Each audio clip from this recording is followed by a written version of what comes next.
This is Educators Vibe, and I am Teacher SA. In today's episode, I will be educating us on learning disabilities. Before I go on to talk about learning disabilities, I will define two terms, which are literacy and numeracy.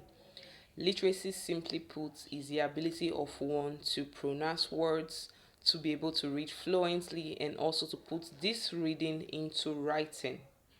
Whereas numeracy is the ability to carry out basic mathematical calculations and also to solve word problems that involves mathematics. What then is learning disability? Learning disability are a complex set of neurobiological, brain-based differences that affects children's skills in both literacy and numeracy. There are three basic classes of learning disabilities. One, dyslexia. Two, dyscalculia. Three, dysgraphia. But I'm going to be limiting this edition to talk about dyslexia. What are some of the signs for you to know that your child or your learner is suffering from dyslexia? One, the child would have a problem identifying individual letters. A child cannot differentiate between letter B and letter P. Or basically, a child can say this is letter B, this is letter P, but would have a difficulty in pronouncing the letter sounds, meaning blending sounds with individual letters. A child can see A and say this is A. A child can see P and say this is P. So a child has the inability or the difficulty in blending sounds with letters. Secondly, children who suffers from dyslexia are very frightful or slow learners. They can spend so much time trying to read just a paragraph. Thirdly, they find it difficult to decode or to give meaning to the context they've read.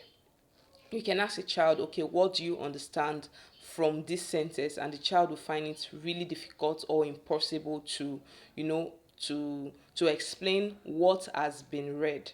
So these are some of the signs of dyslexia. And how can we as educators or as parents help our children suffering from dyslexia?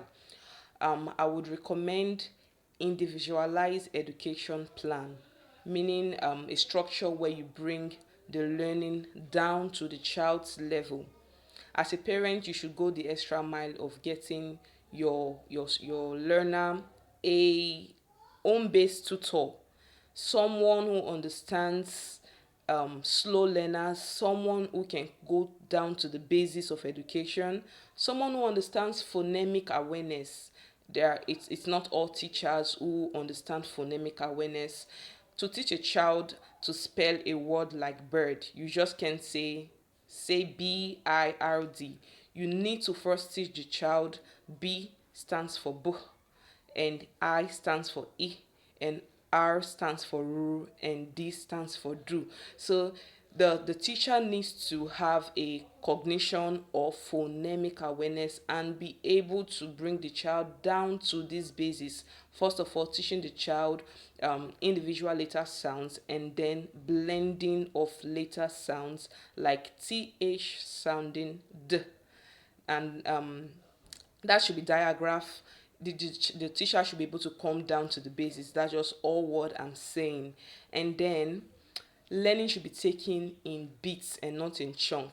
Children who are having difficulties in reading, in spelling, you shouldn't bore them with long reading. It turns them off instantly. So the teacher should be able to give teaching or learning activities in bits. So this will be all for this episode. In our next episode, I'll go on to discuss dysgraphia and dyscalculia. I hope you've learned something. Do stay blessed. Bye.